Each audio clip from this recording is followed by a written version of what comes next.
And my argument has been, depending on the market and depending on the time of year, whether you're peak season or slower shoulder season, anywhere from 25 to 35, 40% of the bookings in some markets, especially on smaller properties, happened within the last week, right? Yeah. Within a week of them showing up.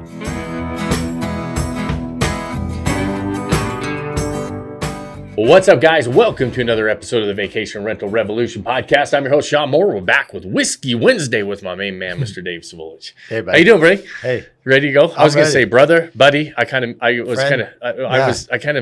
slurred that because I didn't know which one to say. I'll take either. Okay. I like both. You know what I mean? It's good. Yeah. So you ready to go? What do we have on the agenda today? Well, we got a big Alaska trip coming up. Talk about that a little bit. Yeah. All right. We got some cool information that we want to talk about. Just kind of some statistics. Tough word to say. We're both slurring our words. Yeah. We haven't even had any drinks yet. We haven't even started.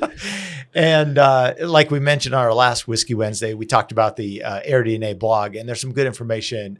Kind of part 2 of that. I want to jump in and talk a little bit about that. And then obviously we got a good question at the end. So we'll kind of just dive right in. It's that time of year, end of the season for the summer. Kids are back in school, and that just means you and I are going to go fishing. How many? This is, I think this is 35 years for me, and what is it? About 7? I think it's 18. 18 years for you. 18. Holy smokes! That's crazy. That's crazy. You believe we've been going that long? I mean, that's nuts. It's fun, huh? Yeah, that's awesome. Well, tell me, so we go up Southeast Alaska every year fishing for the salmon. We always go up in September because we love fishing those silvers, the coho.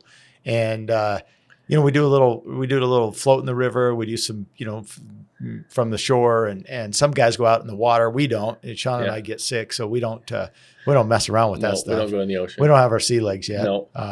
But what's your favorite part of going up there? Alaska, if anybody's never been there, it's just everything's bigger and everything's more wild, and everything is just like, you just don't experience that down in the lower 48. I mean, we live in the mountains in Utah. We live in we've been in the Rocky Mountains. We have a lot of, really rugged country around here, and it's not like Alaska, right? It's different. And so my favorite part is really just, it's funny, the first times I went up, I'm like, man, I want to catch the most fish, and I'm just fishing and catching fish, and that's really, really fun. Now, like the last, 5 or 6 years that we've gone up, like I just like hiking around. I like checking out new little spots. I like seeing, the wildlife is unreal. When you see those moose there, and they're giant, and the bears and the eagles and just everything, you've got, and just the country itself is just, one, it's unforgiving, and you just look at it and you're like, man, this is unforgiving country. It's big. It can be brutal at times, and I love that part about it. I love just seeing, and just the diversity of that, that type of terrain and that type of environment. It's just amazing. And we do a float on a river called the Seatuck, and it's about a 9-mile float down a beautiful river, and you're right in, and lots of, that's probably my favorite part of the trip all the time, is that float that we do. And we do it a couple times every year now. And, but just to be able to take a drift boat down in areas that you can't hike in, right? Yeah. You're not hiking into those areas. You're not hiking out of those areas. Yeah. And it's a lot of fun just to experience that. Yeah. What's your favorite part? I kind of agree. When I first went up there, I was like, man, I want to catch so many fish, and I kept track, and I wanted to just, and I love that. Don't get me wrong. There's nothing like hooking into a silver and just having so much fun, with the fight and bringing it in. And we take all of it home. We eat it all year. It's great for our families. And so it's awesome. But for me, there's something like eerie exciting about being away from everything else. You get up there in an area where there are just hardly any people. And you're out there in the wilderness. I mean, we could go a whole day, depending on where we go, without seeing another soul, except for the folks that, in our little group that we're with. But for me, that's just exciting, and I mean, thinking about, if you were stranded out here, and what would you do, and how would you survive? And, and then you get the fish and the animals and the bear, and just just the wilderness part of it is I love that. Yeah. I think the pro and the con for me is the pro. One of the pros is, getting away and just being able to shut off because you feel like you never can shut off. The downside is, we are busy and we care and we have a lot going on with our lives and Vodacy and things like that. So that's sometimes hard to get away. Completely disconnect because you're forced to. Yeah. You're forced to completely disconnect. Yeah. So when this airs, obviously we're not going to shoot one up there in Alaska, but we will take a lot of pictures. But when this airs, this might be the week that we're actually up there. Yeah. So up there. So check out our social. We'll make sure we're sharing the experience with you guys. We'll share you some photos of Shawn and I catching some fish. And, up there in the wilderness. So that's great. All right. Let's talk a little bit about one of the things that I want to talk about on the AirDNA blog from part 2 from last week was the uptick in last minute bookings. So it's interesting how, you or I, as a short-term rental owner, we obviously want our calendar booked as far in advance as we can. And we want to make sure that we have it priced right, and we want to make sure that it's there. And we love when bookings come in for, November, December, January. I mean, that's awesome. It's like, yes, great. Somebody's staying there. But it's interesting. I think we have to be very cautious and not be too concerned or worried if we don't have a ton of bookings way out there, because the trend is moving to more last minute bookings. Yeah. It's interesting. I have a friend who literally just yesterday said, "Hey, I'm going to go down to Vegas for the weekend."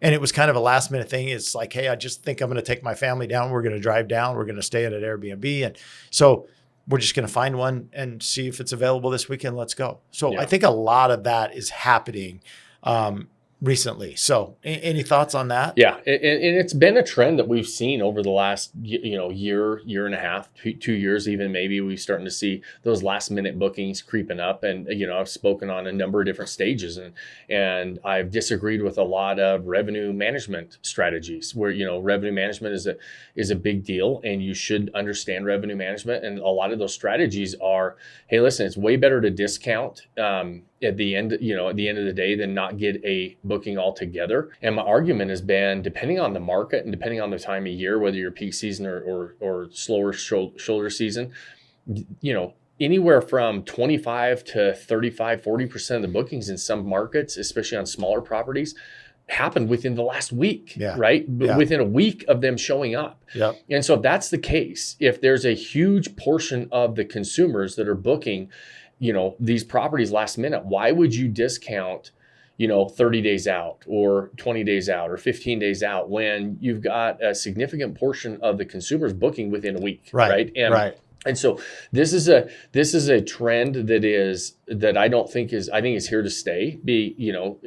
I think that people are getting used to being able to kind of, make decisions last minute. Hey, listen, we don't have anything this weekend. Let's go find something. Inventory levels allow them to do that. The properties are available. There's going to be properties available. Maybe not always the best ones. It is nice to get your properties booked out further in advance, but a strategy may be to say, hey, listen, I'm going to let the competition kind of weed itself out on these far away bookings, and I'm going to hold high until the last minute, because all of a sudden, if you're in a market that has, let's say, 10,000 homes and 50% of them are booked, further out in advance, and now all of a sudden you just reduced your competition by 50%, right? If you're able to hold and really focus on those last minute bookings. So it depends on also property size. I've always said, if you're 3 bedrooms or under, you're going to have a higher percentage of last minute bookings. If you start getting 4 or 5, some of these markets with 8, 10, 12 bedroom properties, those are typically going to have longer booking times because larger groups have to plan out more than smaller groups, right? And so you're going to see a smaller percentage of the 10 bedrooms booking, in the last week. But if you've got, 1, 2, 3 bedroom properties, you could have literally, I've seen markets where you've got 35, 40% of the bookings come within a week. And that's a big deal. So again, it goes back to the trend. AirDNA is reporting the trend nationwide across all of the markets, but you better dial in exactly what's happening in your market. You'll find that sometimes it's even way greater for that in your market and your property type and size. And I think that's super important because every market's a little unique. You got to know know your market to know if that's the trend or not. If that's the trend, then you need to adjust. If it's not, then you need to adjust as well, right? Yeah. And don't, I mean, I get it. It feels panicky when you've got this big investment and you put a lot of money into it and nobody's booking it. And you're a week away and you're like, maybe I just need a discount. Yeah. And I just think that if you don't understand your market and you can't tell me, because somebody's like, hey, listen, what would you say how much should I discount 30 days out? How much should I discount 15 days out? And I inevitably ask them, well, what does your market show? Right. What percentage of the bookings are coming within 30 days? What percentage of the bookings are coming within 2 weeks? What percentage of the bookings are coming within 7 days of the stay? And in almost every case, they don't know that. Yeah. But they've heard, well, revenue management says that I should start to discount at certain days. I think that is a huge fallacy, and I think it leads people down the wrong road. And it because there's not general advice on that, right? I agree that if you have to discount to get somebody in and you're giving them a 30% discount, that's better than not being booked. Put some money in your pocket. But most people don't even know how to strategically navigate that if they don't know how many bookings are coming in within 7 days. And this trend is growing, right? Yeah. It says it's doubled. It's literally doubled since 2019. Last minute bookings have doubled. Yep. Yeah. Within a week, it's literally doubled since in the last 5 years. Yeah. So that's twice as many bookings are coming in the week of the reservation than were 4 or 5 years ago. So as an investor, that's huge information to know, right? Yeah. What if half, like let's just say 30% of the bookings in a market, because I see that number a lot. Mm-hmm. Like 30% of the bookings are coming in within a week of that guest actually staying. Well, that's in most markets, that's a lot of bookings coming in within that last week. What if you said, okay, well, I heard this revenue manager, or I have a strategy that if I'm within 2 weeks out, or if I'm within 30 days out, those are typical times you're going to drop it. Or if I'm within a week out, I'm going to discount 15%, 20%, 25%. All of a sudden, you literally, instead of getting more money in your pocket, you just cut your top line by 25% for all those people that were going to book. And you might have a great property that was going to get booked last minute. I always think about, and I use the analogy of Braveheart, right?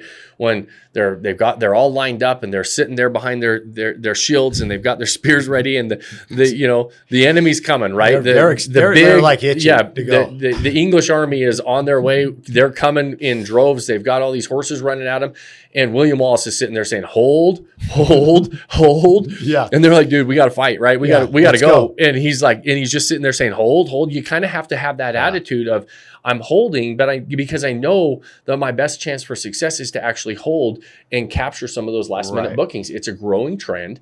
And so on the revenue management side, it feeds right into that strategy of saying, hey, listen, be able to hold your prices a little bit more and see what happens and test it and understand where your market's at. If you don't know how to look at those numbers, figure it out. Those numbers are available to you on a lot of different platforms. We use AirDNA to find that stuff out, but it's available to you. Well, and a lot of people use the hope or the guess strategy, and that's a lot to their demise. Is they got to know and understand their property and their market, because then they know where the price should be. You know what I mean? Yeah. So, and sometimes it's not even the hope and guess.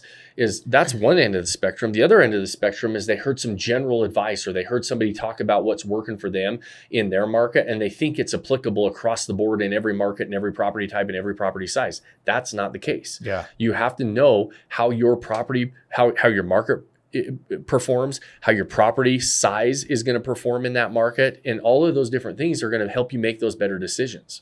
Okay, so we got a couple good questions here. Okay. And one kind of goes into a little bit of this is, what about a big event? You have a big event coming up, a rodeo, a concert, a golf tournament, whatever that is, some events coming up. Let's say, it's every year in October or September or whatever. How do you manage the pricing or that?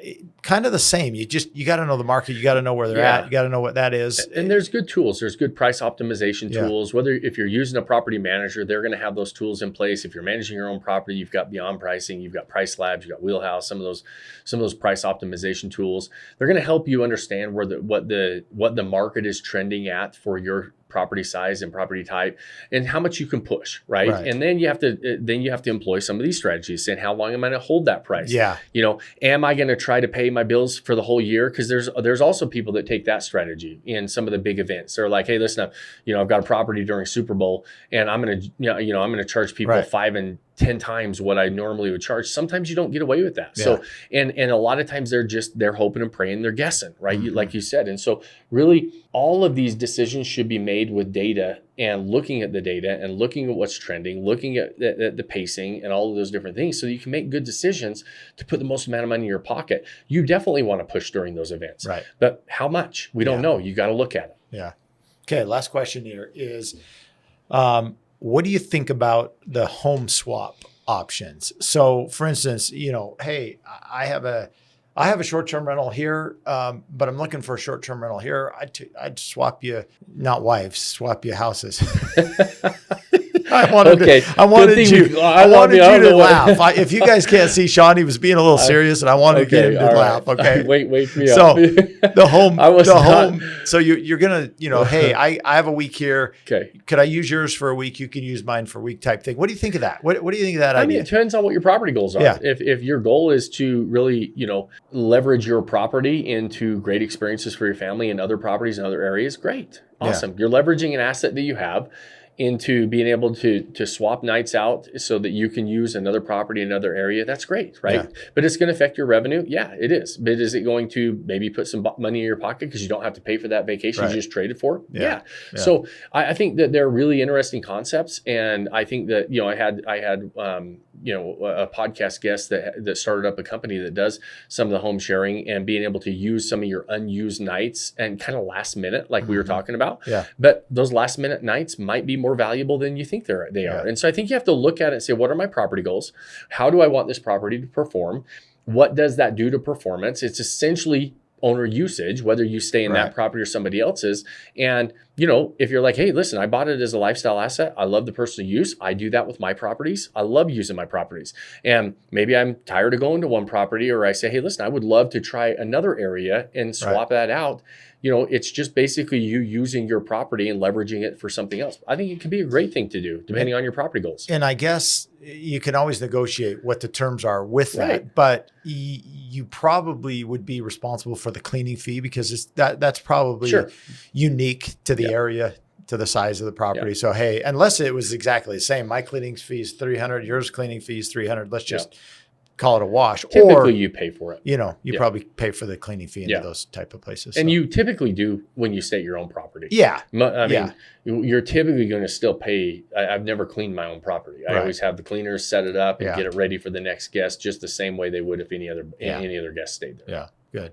All right, buddy. Well, that's it. That's a wrap for today. A little bit shorter than normal, but glad to know you're not throwing Kelly out there to swap with somebody. Never.